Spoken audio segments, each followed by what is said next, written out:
প্ৰথমে সকলোকে নমস্কাৰ। আজি আপোনালোকলৈ লৈ আহিছোঁ থলুৱা মাছৰ এটা ৰেচিপি।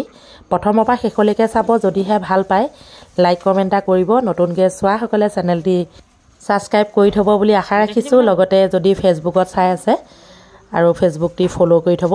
আহক তেনেহ'লে আজি মোৰ থলুৱা মাছৰ ৰেচিপিটো আগবঢ়াই দিওঁ। সেই দীঘল দীঘলকেইটা বনাব লাগে।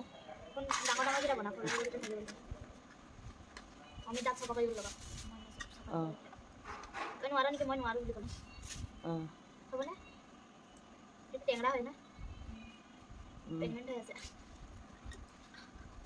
ভিডিঅ'টো লাই গ'লে হ'ব না?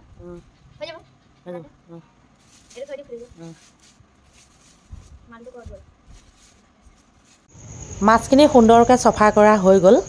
এতিয়া বিলাহীকেইটা কাটি ল'ব লাগিব, টেঙা টেঙা বিলাহী। আপোনালোকে থলুৱা মাছসমূহ এনেধৰণে টেঙা বিলাহী দি খায়নে বাৰু? সৰু বিলাহী হ'লে বেছি ভাল হয়, কিন্তু আমাৰ ঘৰত আজি মানে সৰু বিলাহী নাই। এইকেইটা লোকেল বিলাহীয়ে হয়, খুব টেঙা। সেইবাবে টেঙা বিলাহীৰ লগত বনাম আৰু কি কি যোগ কৰিম সকলোখিনি দেখুৱাম। এতিয়া মই মাছখিনি নিমখ আৰু হালধি মিশ্ৰণ কৰি আছোঁ, তাৰপিছতে আপোনালোকক দেখুৱাই আছোঁ। আপোনালোকে চাই থাকক আৰু আপোনালোকে এনেধৰণে বনায় নে নবনায় সেইটো জনাব আৰু দেই। এয়া চাওক,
মাছখিনি মই বহুত কম তেলত ফ্ৰাই কৰি ল'লোঁ। এতিয়া আদা নহৰু অকণমান পিচি লৈছোঁ। এই তেলকণ নষ্ট নকৰি ইয়াতে মই এতিয়া আদা নহৰু অকণমান দি দিছোঁ। আজি পিঁয়াজ ব্যৱহাৰ নকৰোঁ, সেয়েহে আদা নহৰু অকণমান ব্যৱহাৰ কৰিছোঁ। বিশেষকৈ আমাৰ ঘৰত আদা আৰু নহৰু খাই বহুত ভাল পায়। অকণমান দি দিলোঁ। এতিয়া লাহেকৈ ভাজি ল'ম। তাৰপৰা আপোনালোকে চাই থাকক কেনেধৰণে কি কি কৰিছোঁ, কি কি যোগ কৰিছোঁ।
একেবাৰে শেষত কেঁচা কেঁচা ধনিয়া পাত দি দিলোঁ। ইতিমধ্যে মোৰ মাছৰ ৰেচিপিটো হৈ গ'ল।